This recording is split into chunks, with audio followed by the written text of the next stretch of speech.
นี่ทุกคนอยากรู้กันไหมจินซีฮ่องเต้เนี่ยรวมแผ่นดินได้ยังไงสวัสดีค่ะจาก Channel Point View ค่ะเวลาที่เราดูหนังจีนหรือว่าดูเกี่ยวกับประวัติศาสตร์จีนเนี่ยนะเราจะรู้ว่าจินซีฮ่องเต้คือคนที่สามารถรวบรวมแผ่นดินจีนได้แล้วก็ขึ้นเป็นฮ่องเต้องค์แรกของจีนคำถามคือจินซีฮ่องเต้เป็นใครมาจากไหนทำไมสามารถรวบแผ่นดินได้เก่งขนาดนั้นวันนี้ก็เก็บรวบรวมมาเล่าให้ฟังแล้วค่ะถ้าพร้อมจะฟังเรื่องราวที่ทั้งสนุกหรือได้สาระกันแล้วก็ไปฟังกันเลยนี่ทุกคนไปเที่ยวพิพิธภัณฑ์ที่ใหญ่ที่สุดในโลกกับวิวไหมคะทุกคนรู้กันไหมว่าที่อียิปต์เนี่ยมี The Grand Egyptian Museum ที่ใหญ่ที่สุดในโลกที่สร้างให้กับอารยธรรมหนึ่งอารยธรรมเดียวค่ะนั่นก็คืออารยธรรมอียิปต์นะคะตอนนี้หลังจากที่เขาสร้างมาอย่างยาวนานปัจจุบันนี้เขาประกาศแล้วว่าเขาจะเปิดอย่างเป็นทางการเต็มรูปแบบในปลายปี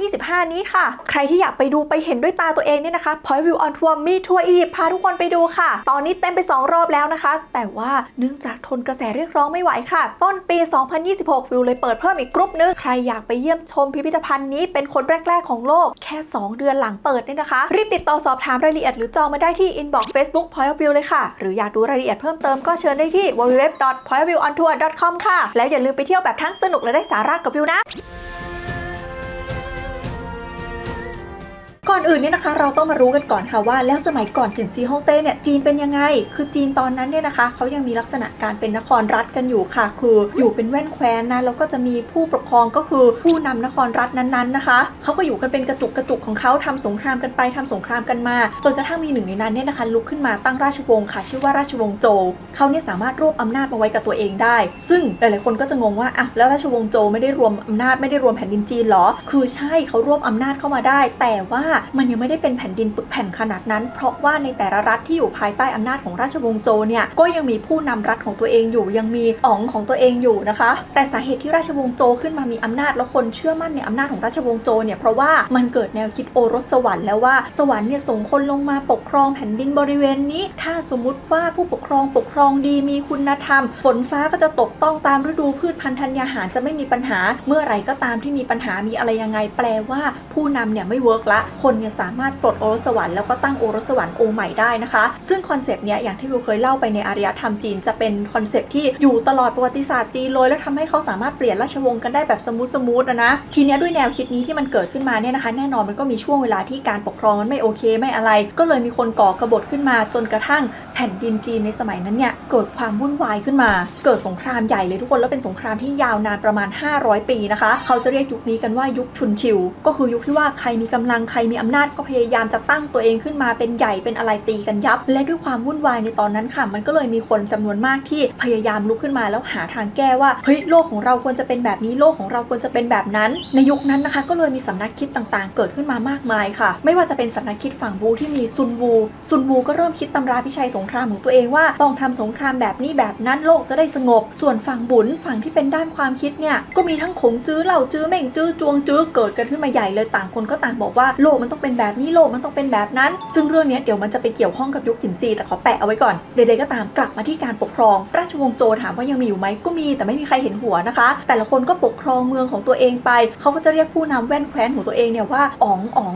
เช่นถ้าสมมติว่าเป็นรัฐเจ้าก็จะเป็นเจ้าอ๋องเป็นรัฐเว่ยก็จะเป็นเว่ยอ๋องอย่างนี้นะคะแต่ละแคว้นก็ทำสงครามกันยึดพื้นที่กันไปกันมายึดไปนู่นนี่นั่นจัดระเบียบไปมาจนกระทั่งมันเข้าสู่ยุคนึงค่ะที่มันกลายเป็นทั้งหมด7แคว้นใหญ่แต่7แคว้นนี้ใหญ่ไปเท่ากันด้วยซึ่งในยุคนี้เนี่ยนะคะเขาก็จะเรียกว่ายุคจ้านกัวชุนชิวกับจ้านกัวนี่ใกล้เคียงกันมากนะแต่ว่าชุนชิวจะมีความวุ่นวายกว่าจ้านกัวจะแบบแบ่งเป็น7รัฐละ7รัฐในตอนนั้นนี่นะคะก็ได้แก่รัฐหานรัฐเจ้ารัฐเว่ยรัฐฉู่รัฐเยี่ยนรัฐฉีแล้วก็รัฐฉินค่ะและใน7รัฐนี้เนี่ยนะคะมีรัฐนึงค่ะที่จะเป็นบรรพบุรุษของจินซีฮ่องเต้นั่นก็คือรัฐฉินนั่นเองคำว่าจินเนี่ยจริงๆแล้วมันเพี้ยนมาจากคำว่าฉินทุกคนอย่างตำแหน่งของจินซีฮ่องเต้เป็นตำแหน่งฮ่องเต้องค์แรกใช่ไหมฉินซือหวงตี้ซือหวงตี้เนี่ยแปลว่าฮ่องเต้องค์แรกเอามาต่อคำว่าฉินก็คือฮ่องเต้องค์แรกจากรัฐฉินนะคะและคำว่าฉินจากรัฐฉินจากชื่อจินซีนี่แหละก็กลายเป็นคำที่เราเอามาเรียกชื่อประเทศจีนจนถึงทุกวันนี้หรือที่ฝรั่งเอาไปเรียกไชน่าก็มาจากชื่อรัฐฉินนี่แหละทีนี้เรารู้เรื่องเกี่ยวกับยุคนั้นสมัยนั้นคร่าวๆและเรามาดูเกี่ยวกับตัวจินซีดีกว่าจะบอกว่าจะเล่าเรื่องจินซีเนี่ยจริงๆแอบยากค่ะเพราะว่าเราไม่ได้รู้อะไรเกี่ยวกับจินซีเยอะขนาดนั้นน่ะที่รู้ก็คือเป็นเรื่องที่คนเล่ากันเยอะๆแล้วกันนะอันนี้วิวขอดอกจันไว้นะว่าอาจจะไม่ใช่แฟกต์นะคะเอาเป็นว่าเป็นเวอร์ชั่นที่มีคน เล่าเยอะเขาบอกว่าจินซีสมัยเป็นองค์ชายเนี่ยชื่อว่าอิงเจิ้งค่ะเป็นองค์ชายรัชฉินนี่แหละแต่ว่าไม่ใช่รัชทายาทแบบโอ้ยฉันจะต้องเป็นคนได้ขึ้นอะไรอย่างนี้เลยเชื้อสายรัชฉินซึ่งเป็นแบบเชื้อสายห่างๆนิดนึงอ่ะเพราะว่าพ่อของเขาก็เป็นองค์ชายแบบปลายแถวไม่ได้มีสิทธิ์ในราชบัลลังก์ไม่ได้อะไรขนาดนั้นแถมยังไม่พอนะตอนนั้นเนี่ยรัชฉินเหมือนแบบอ่อนแอไปชั่วขณะแพ้รัชเจ้านะคะพ่อของจินซีเนี่ยก็เลยถูกส่งตัวไปเป็นตัวประกันที่รัชเจ้าอีกไปอยู่ตรงนั้นอะไรตรงนั้นความพีก็คือเรื่องมันมาพลิกเพราะมันมีพ่อค้าคนหนึ่งชื่อว่าหลี่ปู่เหวยค่ะปกติแล้วหลี่ปู่เหวยเนี่ยด้วยความเป็นพ่อค้าไม่มีสิทธิ์ที่จะแบบมายุ่งกับการเมืองอะไรแต่เขารู้ไงว่าถ้าฉันอยากขึ้นมาเป็นระดับขุนนางในรัชฉินเนี่ยมันมีวิธีอยู่ก็คือไปตีสนิทกับพ่อของอิงเจิ้งนี่แหละแล้วไปถึงก็เอาใช้เงินตัวเองใช้อะไรไปช่วยไปนู่นไปนี่แล้วยังไม่พอนะคะยกเมียให้ด้วยคือเมียคนเนี้ยบางคนก็บอกว่าเป็นเมียรองของหลี่ปู่เหวยบางคนก็บอกว่าเป็นแค่นางบำเรอเอาว่าหลี่ปู่เหวยเนี่ยเห็นแล้วว่าองค์ชายจากรัชฉินเนี่ยชอบก็ยกให้เลยด้วยความที่หลี่ปู่เหวยเนี่ยรวยมากนะคะก็ผลักดันทุกสิ่งอย่างทุกด้านจนกระทั่งในที่สุดพ่อของจินซีฮ่องเต้เนี่ยสามารถกลับมาที่รัชฉินแล้วขึ้นปกครองเป็นเจ้ารัชฉินได้เลยนะคะแต่พ่อของจินซีเนี่ยอยู่บนบัลลังก์ได้ไม่กี่ปีก็จากไปค่ะทำให้อิงเจิ้งซึ่งเป็นองค์ชายแบบไกลๆมากๆจริงไม่มีสิทธิ์ในราชบัลลังก์เลยได้มีโอกาสขึ้นมาปกครองรัชฉินนะคะตอนนั้นอิงเจิ้งเนี่ยอายุแค่13 ปีเท่านั้นนะทุกคนก็ได้ขึ้นเป็นเจ้ารัชฉินละแล้วหลี่ปู่เหวยก็เข้ามาสำเร็จราชการแทนด้วยการเคลมตัวเองเลยบอกว่าฉันเป็นพ่อบุญธรรมของอิงเจิ้งนะคะซึ่งหลายๆเรื่องที่เป็นซีรีส์เขาก็จะไปเล่นดราม่ากันไงว่าสรุปจินซีเนี่ยเป็นลูกของใครกันแน่เพราะว่าแม่ที่คลอดจินซีออกมาก็เมียเก่าหลี่ปู่เหวยนั่นแหละหลี่ปู่เหวยอาจจะวางแผนตรงนี้ไว้ไหมอะไรไหมอันนี้คือพวกซีรีส์ชอบไปเล่นกันนะใดๆก็ตามประวัติศาสตร์ก็คือเขาก็เป็นพ่อบุญธรรมไปอะไรไปหลี่ปู่เหวยสำเร็จราชการอยู่8 ปีนะคะก็รู้สึกว่าฉันอยากจะขึ้นเป็นแบบเจ้ารัชฉินเองและฉันไม่อยากให้อิงเจิ้งอยู่บนบัลลังก์ต่อไปแล้วแต่ตอนนั้นเนี่ยกว่าจะตัดสินใจแบบนั้นอิงเจิ้งก็โตเรียบร้อยแล้วค่ะแล้วก็รู้ด้วยว่ารอบตัวเองเนี่ยมีสิงสารสัตว์ต่างๆมากมายคือฉันเนี่ยปกครองตั้งแต่ยังเด็กมีแต่คนอยากจะได้ราชบัลลังก์ฉันดังนั้นอิงเจิ้งก็โตขึ้นมาแบบเพี้ยมเกรียมจากคนรอบตัวเนี่ยประหารไปให้หมดส่วนเรื่องพ่อบุญธรรมที่อยากจะคุบราชบัลลังก์ตัวเองเนี่ยนะอิงเจิ้งก็อาศัยจังหวะว่าบังเอิญมันมีเคสที่ไทเฮาหรือแม่ตัวเองเนี่ยไปมีชู้นะคะแล้วก็ไปมีลูกกับผู้ชายคนอื่นอีกอิงเจิ้งก็ต้องการจะจัดการกับประเด็นนี้แล้วก็ใช้โอกาสเนี่ยเหมือนพูดไปเลยประมาณว่าหลี่ปู่เหวยเนี่ยเป็นคนสนับสนุนให้เกิดเรื่องนี้ขึ้นแล้วก็เลยบีบกดดันทุกอย่างนู่นนี่นั่นสรุปคือถอนรากถอนโคนทั้งแม่ตัวเองทั้งหลี่ปู่เหวยทิ้งได้หมดเลยแม่ก็คือถูกขับไล่ออกจากเมืองหลวงหลี่ปู่เหวยนี่ถูกบีบจนต้องแบบกินยาพิษส่วนชายชูนี่คือถูกจับ5 ไม้แยกร่างเลยจ้ะและพอกำจัดศัตรูทางการเมืองได้หมดนะคะฉินอ๋องหรือว่าอิงเจิ้งเนี่ยก็สามารถปกครองได้แบบเต็มไม้เต็มมือแล้วเขาบอกว่าฉินอ๋องเนี่ยอาจจะด้วยความที่เด็กๆเจอกับประสบการณ์แบบนี้มาจากแม่จากอะไรก็เลยไม่ค่อยได้สนใจเรื่องความรักซะเท่าไหร่ถ้าไปดูในบันทึกก็จะไม่ได้มีเขียนเกี่ยวกับความอะไรแบบเหมือนวังหลังวุ่นวายเนี่ยไม่มีนะคะแต่ขอย้ำอีกครั้งว่าไม่ได้เน้นเรื่องความรักสำหรับระดับฮ่องเต้จีนเนี่ยก็คือมีลูกชายอย่างน้อย23 คนลูกสาว10 คนไปแล้วนะแต่ใดๆก็ตามอันนั้นเป็นเรื่องในอนาคตค่ะตอนนี้เอาแค่ว่าฉินอ๋องเนี่ยขึ้นมาปกครองรัฐของตัวเองละก็ได้เวลาที่ฉินอ๋องจะเฉิดฉายนะค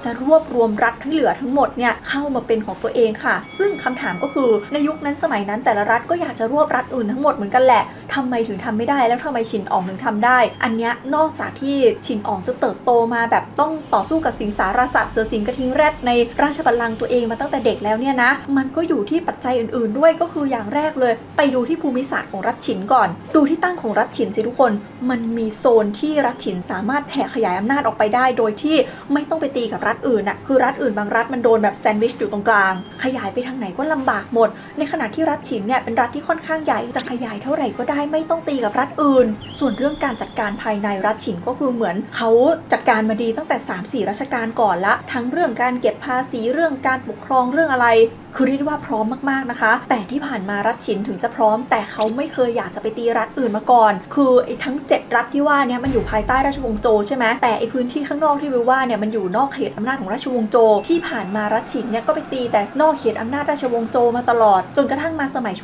่วงของฉินอ๋องที่เป็นแบบจินซีฮ่องเต้นี่แหละปรากฏว่ามีผู้ชายคนหนึ่งชื่อว่าชางหยางเนี่ยนะคะคนนี้ก็เป็นนักปรัชญาสำนักหนึ่งของตัวเองซึ่งเขาแตกต่างจากสำนักอื่นคือสำนักอื่นเขาจะเน้นเรื่องคุณธรรมจริยธรรมให้แบบเวลาทำอะไรผิดก็ให้สังคมลงโทษกดดันนู่นนี่นั่นแต่ชางหยางไม่ได้เป็นแบบนั้นเขาเป็นนักคิดที่เน้นการปกครองด้วยกฎหมายค่ะเน้นอะไรที่เป็นแบบบทลงโทษเป็นรูปธรรมซึ่งการปกครองของเขาเนี่ยนะจะแบ่งออกเป็น4 ด้านด้วยกันอย่างแรกเขามีแนวคิดว่าจะต้องปฏิรูปที่ดินจากเดิมเนี่ยนะการปกครองแถบๆนั้นทุกคนเหมือนกันหมดคือที่ดินเป็นของรัฐ เสร็จแล้วแบ่งปันให้ประชาชนเอาไปใช้ควบคุมโดยเจ้าขุนมูลนายชางยางบอกไม่ที่ดินเนี่ยควรเป็นอิสระใครอยากได้ก็เอาไปเสร็จแล้วค่อยมีการจัดเก็บภาษีแบบเป็นระบบแทนจะซื้อจะขายที่ดินอะไรมันก็ต้องทำได้แบบอิสระนะซึ่งการทำแบบนี้นอกจากจะทำให้เก็บภาษีได้เต็มเม็ดเต็มหน่วยแล้วเนี่ยนะยังทำให้ลดทอนอำนาจของชนชั้นสูงไม่มีใครแบบโกยอำนาจไปไว้กับตัวเองนอกจากผู้ปกครองหลักคนเดียวอย่างที่2คือการปฏิรูประบบราชการค่ะที่ผ่านมาเนี่ยเวลาตัดสินคดีความอะไรส่วนใหญ่เขาจะตัดสินตามสเตตัสสังคมคุณเป็นชนชั้นสูงหรือเปล่าคุณเป็นชนชั้นล่างหรือเปล่าคุณ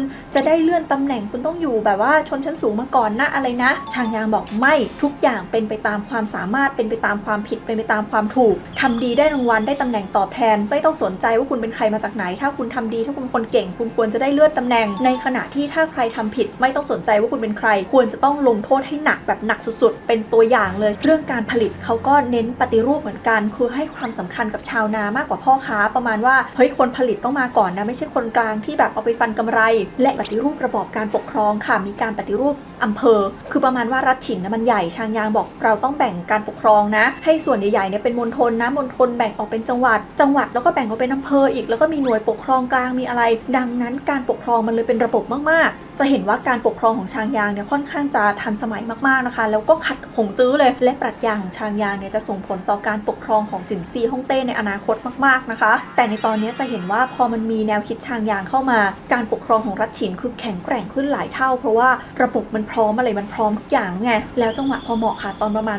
256ปีก่อนคริสต์ศักราชเนี่ยกษัตริย์ของราชวงศ์โจวเนี่ยตายไปโดยที่ไม่ได้มีทายาทนะคะรัฐฉินที่จงรักภักดีมาตลอดก็มองว่าอ้าวนี่ไงได้เวลาที่ฉันจะเฉิดฉายละฉันจงรักภักดีกับราชวงศ์โจวแต่ตอนนี้ราชวงศ์โจวไม่มีทายาทรัฐฉินก็เลยมองว่าเดี๋ยวฉันจะรวบรวมแผ่นดินให้เป็นปึกแผ่นไว้ตัวเองและมันทำให้รัฐอื่นๆรอบๆรัฐฉินเนี่ยเริ่มกลัวรัฐฉินละพอฉินออกมาเป็นยุคสมัยใหม่คืออินเจิ้งเนี่ยที่เดี๋ยวจะเป็นจินซีขึ้นมาปกครองเนี่ยนะคะก็ดำเนินการลุยเลยเริ่มตีไปเลยทั้ง6แคว้น6รัฐนะโดยใช้ปรัชญาชางยางนี่แหละในการช่วยเข้าไปรบค่ะคือที่ผ่านมารัฐอื่นเนี่ยเขาก็ไม่ได้ใช้ชางยางกันไงดังนั้นการรบมันก็แบบไม่ได้มีกลยุทธ์ไม่ได้มีอะไรขนาดนั้นฉินออกมาถึงบอกอ่ะนี่ไงจัดไปเลยจัดชางยางอย่างศึกนึงที่คนจะชอบยกตัวอย่างขึ้นมาบ่อยๆคือศึกที่ฉางผิงนะคะมันเป็นศึกระหว่างรัฐฉินกับรัฐเจ้าซึ่งรัฐเจ้าคือรัฐที่แข็งแกร่งมากอีกรัฐหนึ่งแล้วอย่าลืมว่ารัฐฉินกับรัฐเจ้าเขามีบุญคุณความแค้นกันอยู่แล้วแบบถึงขนาดจับเป็นตัวประกันอะไรกันตั้งแต่เด็กๆอ่ะดังนั้นศึกนี้นะคะจินอ๋องขอเรียกจินซีเลยแล้วกันดังนั้นศึกนี้นะคะจินซีจัดเต็มค่ะใช้ความโหดร้ายแบบเต็มที่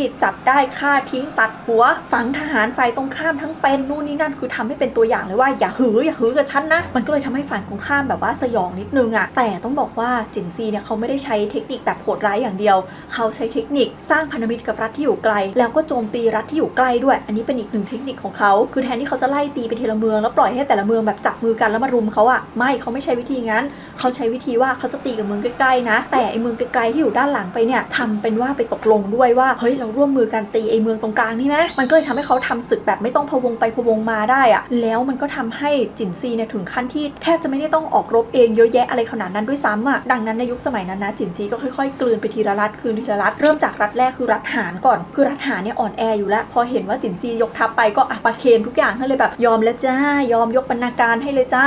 คือรัฐแรกนี่เอาชนะได้แบบแทบจะไม่เสียเลือดเนื้อเลยนะคะแต่ก็ไม่ได้แปลว่าจินซีจะวางใจด้วยความที่อาจจะมีประวัติโชคโชนตอนเด็กนะจินซีก็เลยใส่ร้ายป้ายสีนะคะตามที่เขาบันทึกไว้ใส่ร้ายนะบอกว่าหานอ๋องนี่ตั้งใจจะทรยศเดี๋ยวตอนหลังจะมาตลบหลังก็เลยประหารชีวิตหานอ๋องไปนะคะแล้วก็เอาคนของตัวเองเนี่ยไปนั่งปกครองรัฐหานแทนส่วนรัฐถัดไปที่โดนสอยค่ะก็คือรัฐเจ้าเนี่ยอ่อนแอมาตั้งแต่ศึกที่ฉางผิงก่อนหน้านี้แหละที่เราเล่ากันไปถึงทีเนี้ยถึงจะอ่อนแอลงแต่ก็ยังยันได้เพราะว่าก็เป็นรัฐที่แข็งแกร่งเหมือนกันใช่ปะเขาก็พยายามจะเรียกตัวแม่ทัพคนนั่นคนนี้มายันรัฐฉินเอาไว้ฝั่งรัฐฉินโชคดีค่ะตอนนั้นเกิดภัยแล้งเกิดแผ่นดินไหวรัฐเจ้าก็อ่อนแอลง1กลุ่มละฝั่งรัฐฉินก็เลยอาศัยจังหวะนั้นปั่นภายในใช้สงครามข่าวสารเขาว่าบอกว่าแม่ทัพฝั่งนั้นเนี่ยทรยศแล้วอะไรแล้วฝั่งรัฐเจ้าก็เลยประหารแม่ทัพตัวเองนะคะรัฐฉินก็เลยสามารถบุกไปถึงเมืองหลวงแล้วก็ยึดรัฐเจ้าได้ในที่สุดค่ะถัดไปนะคะคือรัฐเว่ยค่ะรัฐเว่ยจริงๆเป็นรัฐที่ได้เปรียบนะเพราะว่ามีเหมือนแบบมีน้ำเป็นคู เมืองตามธรรมชาติอยู่แล้วอะแต่ถามว่าคณามือรัชฉินไหมอ๋อไม่จ้ะเพราะว่าแม่ทัพของรัชฉินเนี่ยใช้วิธีการเปลี่ยนทางน้ำนะคะให้น้ำท่วมเมืองรัฐเว่ยไปเลยทั้งทหารทั้งพลเรือนรัฐเว่ยนี่ตายเป็นแสนนะทุกคนสุดท้ายก็ต้องยอมนะคะถัดมารัชฉู่อันนี้ใช้เวลาประมาณ3 ปีซึ่งไม่ใช่ปัญหาที่ฝั่งรัชฉู่เลยนะเป็นปัญหาที่ฝั่งรัชฉินเองเพราะว่าฉินอ๋องเองก็ร้ายปากร้ายด้วยอะไรด้วยแม่ทัพภายในก็ระสำระสายกันไปมาแบบไม่เชื่อใจบ้างกลัวบ้างอะไรบ้างมั่วซั่วไปหมดนะคะ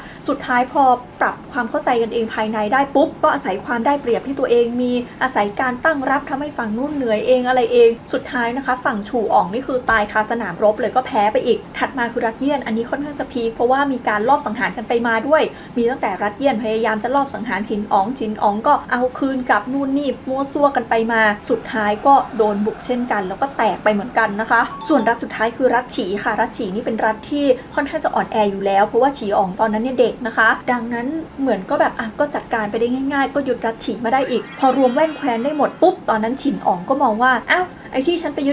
ดมาทั้งหลายเนี่ยแต่ละคนก็เป็นอ๋องก็อ๋องเท่าฉันหมดเลยเหมือนแมวน้ำเลยทุกคนไม่ใช่ไม่เกี่ยวนะเอาว่าแต่ละคนก็เป็นอ๋องคือจริงๆตำแหน่งอย่างเป็นทางการเนี่ยคุณจะต้องเป็นเจ้ากงหารกงคือคุณต้องเป็นแค่ระดับกงอะในขณะที่ราชวงศ์โจวควรจะเป็นอ๋องแต่ว่าตอนที่ราชวงศ์โจวแบบอ่อนแอทุกคนก็ตั้งตัวเองเป็นอ๋องหมดดังนั้นในเมื่อทุกคนเป็นอ๋องเท่ากันเดี๋ยวในอนาคตมันก็มีความอยากจะมายึดคืนอะไรคืนไม่ได้ตำแหน่งฉันต้องใหญ่กว่าดังนั้นนะคะจินซีซึ่งตอนนั้นเนี่ยเป็นฉินอ๋องก็มองว่าเอาอย่างนี้แล้วกันมันมีตำแหน่งในสมัยโบราณแบบสมัย3ราชา5จักรพรรดิเป็นแบบว่าตำแหน่งในตำนานนะทุกคนตำแหน่งแบบว่ากษัตริย์ที่ไม่รู้ว่ามีตัวตนจริงอยู่ไหมอ่ะก็เลยไปหยิบชื่อตำแหน่งนั้นเอามาใช้นะคะบอกว่างั้นฉันขอเป็นห่วงตี้แล้วกันห่วงตี้คือแปลว่าฮ่องเต้ละห่วงตี้ฮ่องเต้เนี่ยแหละคำเดียวกันก็เลยกลายเป็นฉินซือห่วงตี้นะคะก็คือฮ่องเต้องค์แรกแห่งราชวงศ์ฉินค่ะเป็นฟีลแบบว่าเธอจะเป็นอ๋องก็เป็นไปแล้วกันฉันขึ้นห่วงตี้แล้วจ้ะฉันขึ้นอีกเวลนึงแล้วนะฉันควรจะได้ปกครองทุกคนและแล้วค่ะก็แปลว่าตอนนี้จินซีเนี่ยนะคะได้ขึ้นมาปกครองเป็นฮ่องเต้องค์แรกของจีนละหลายคนก็จะคิดว่าก็ง่ายแล้วสิตอนนี้สั่งอะไรไปใครก็เชื่อแต่จริงๆแล้วไม่ใช่นะคะขึ้นมาปกครองปุ๊บเจอกับสภาพบ้านเมืองที่ตีกันมาอย่างกี่ร้อยปีทุกคน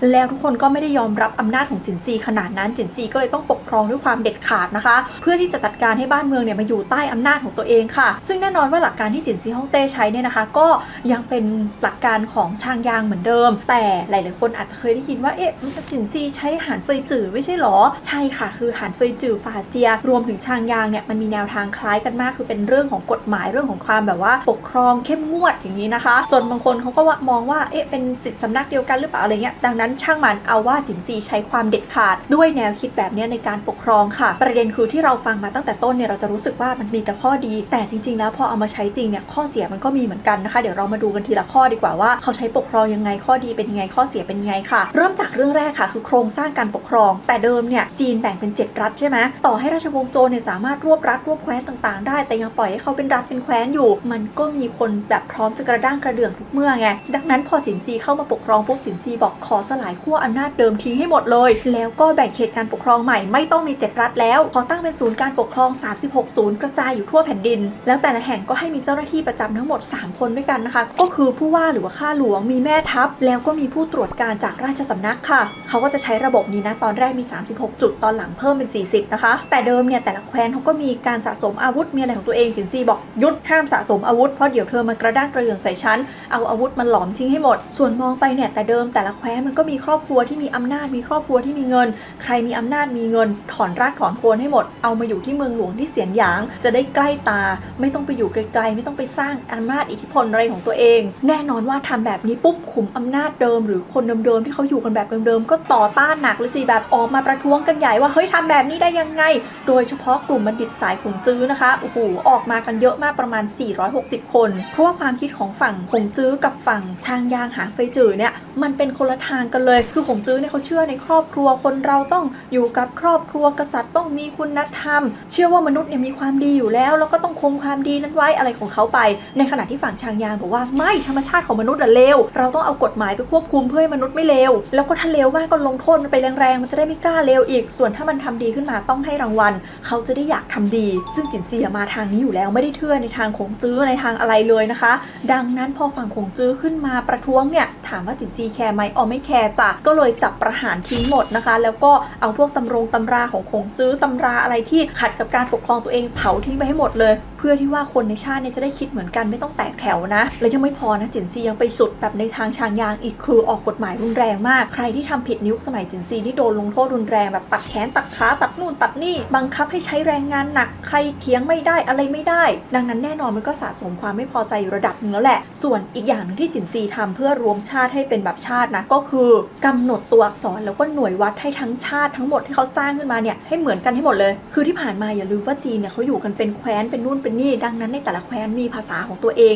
มีตัวเขียนของตัวเองอาจจะพอเข้าใจกันคร่าวๆแต่มันไม่ได้เข้าใจกัน100%และยังไม่พอหน่วยช่างตวงวัดแต่ละคนก็มีหน่วยของตัวเองอีกดังนั้นเวลาจะค้าขายกันข้ามแคว้นปวดหัวมากจะวัดกันยังไงจินซีบอกตอนนี้เรารวมเป็นหนึ่งแล้วต้องใช้ภาษาตัวเขียนเหมือนกันเวลาเขียนไปหากันจะได้อ่านกันรู้เรื่องหน่วยวัดก็ต้องใช้เหมือนกันเวลาค้าขายกันเองจะได้ค้าขายกันง่ายซึ่งตัวหนังสือเนี่ยจินซีไม่ได้คิดใหม่นะคะแต่เอาตัวหนังสือมาจากสมัยราชวงศ์โจวนี่แหละใดๆก็ตามต้องบอกว่าเรื่องนี้เป็นคุณูปการของจินซีเลยที่ทำให้จีนเขาแบบสามารถสื่อสารกันได้รู้เรื่องนะไม่งั้นโอ้โหภาษาเยอะแน่นอนนะคะส่วนเรื่องที่3ที่จินซีทำค่ะก็คือการจัดการสาธารณูปโภคนะคะเพราะว่าคนอยู่กันเยอะถ้าสาธารณูปโภคไม่ดีก็ไม่รอดดังนั้นอย่างหนึ่งที่จินซีทำเนี่ยก็คือการขุดคลองค่ะชื่อว่าคลองหลิงเป็นการเชื่อมแม่น้ำ2 สายเข้าด้วยกันนอกจากจะได้เรื่องการมีน้ำมาใช้คมนาคมง่ายขึ้นแล้วนะยังเป็นการลดภัยธรรมชาติด้วยนะคะเท่านั้นยังไม่พอจินซียังขุดคลองสายย่อยอีกเต็มเลยสร้างถนนสร้างห้องน้ำแล้วถนนเนี่ยสมัยจินซีคือสร้างแบบได้มาตรฐานเลยนะถนนทุกสายมีขนาดเท่ากัน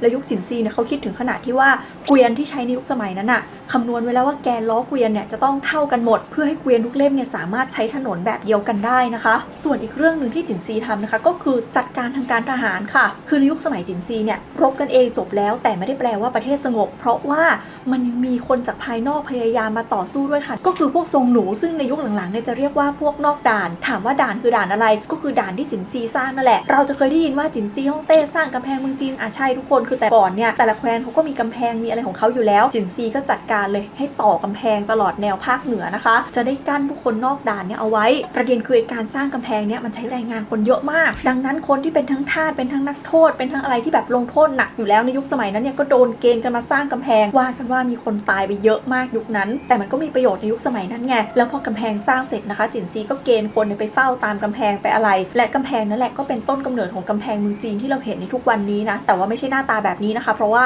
กำแพงเมืองจีนที่เราเห็นทุกวันนี้อัปเดตกันมาหลายเวอร์ชันละจะเห็นว่าในยุคสมัยของจินซีเนี่ยมีการสร้างมีการพัฒนาอะไรเยอะมากแต่อย่าลืมว่าการจะสร้างจะพัฒนาจะขุดคลองจะนู่นจะนี่เนี่ยแปลว่าใช้กำลังคนไปเยอะนะคะไม่ใช่แค่การสร้างกำแพงเมืองจีนหรอกมันก็คงมีแรงงานที่สะสมความไม่พอใจมาพอสมควรแล้วแหละแต่ว่าก็โดนกฎหมายเนี่ยกดเอาไว้ทำให้ทำอะไรไม่ได้นะคะส่วนปลายรัชสมัยของจินซีค่ะจินซีเนี่ยดันไปหมกมุ่นอยู่กับเรื่องหนึ่งก็คือเรื่องของการตามหายาอายุวัฒนะคือจินซีคงรู้ว่าตัวเองเนี่ยเริ่มอายุเยอะแล้วก็เลยคิดว่าจะต้องทำยังไงให้ตัวเองสามารถอยู่เป็นนิรันดร์ได้จินซีเนี่ยก็เลยเริ่มให้คนไปเจาะหายาอายุวัฒนะจากทั่วประเทศนะคะว่ามีตรงไหนอะไรยังไงที่จะทำให้ฉันรอดได้บ้างและยังไม่พอยังวางแผนชีวิตหลังความตายตัวเองไว้ด้วยการสร้างสุสานของตัวเองขึ้นมาในนั้นก็จะมีตุ๊กตาดินเผาหลายพันตัวมีทั้งทหารมีทั้งสัตว์มีทั้งพวกเครื่องมือเครื่องใช้มีทั้งนางสนมมีทั้งอะไรเผื่อว่าถ้าตายไปเนี่ยจะได้ใช้ชีวิตอย่างสุขสบายต่อไปนะคะแม้ว่าภารกิจด้านสุสานของจินซีจะสำเร็จเนี่ยแต่ภารกิจด้านการตามหายาอายุวัฒนะก็อย่างที่เรารู้แหละว่าไม่สำเร็จนะ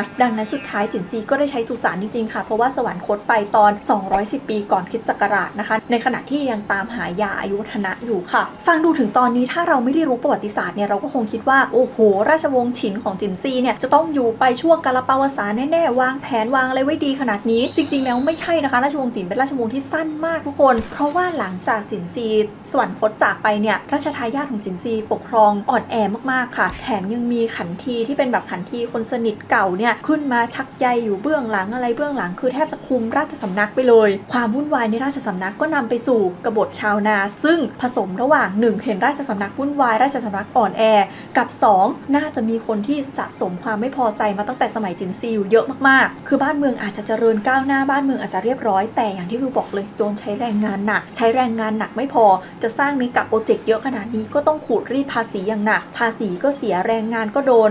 ดังนั้นไม่พอใจแน่ๆอยู่แล้วแหละแต่ในสมัยจินซี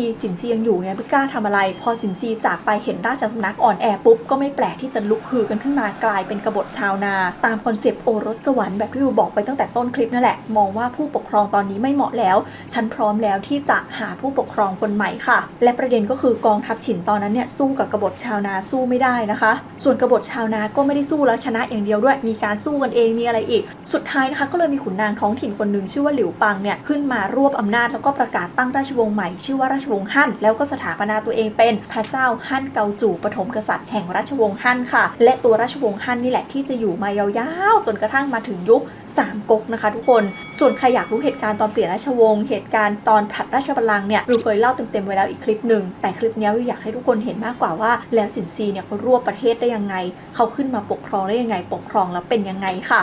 และทั้งหมดนี้นะคะก็คือเรื่องราวที่วิวเก็บมาเล่าให้ทุกคนฟังก็หวังทุกคนจะชอบกันค่ะถ้าใครชื่นชอบคลิปนี้อย่าลืมกดไลค์กำลังใจให้วิวแล้วก็กดแชร์เพื่อชวนเพื่อนๆมาดูด้วยกันนะคะแล้วพบกันใหม่โอกาสหน้าค่ะทุกคนบ๊ายบายสวัสดีค่ะเรื่องยุคที่จีนเนี่ยแตกแยกเป็นแคว้นต่างๆมากมายวุ่นวายอยู่ระยะเวลายาวนานก่อนจินซีเนี่ยนะคะจริงๆในภาษาไทยเนี่ยมีคนแปลไว้ในสมัยรัชกาลที่2ด้วยนะก็คือแปลเป็นพงศาวดารเลียดก๊กนะคะแปลอิงพงศาวดารจีนเลยจะเป็นเรื่องแบบกลยุทธ์อะไรต่างๆเอาว่าถ้าใครสนใจก็ไปหาอ่านได้เหมือนกันค่ะก็สนุกเหมือนกันนะแต่อาจจะงงๆกว่า3ก๊กนิดนึงนะคะวันนี้ลาไปก่อนแล้วกันค่ะทุกคนบ๊ายบายสวัสดีค่ะ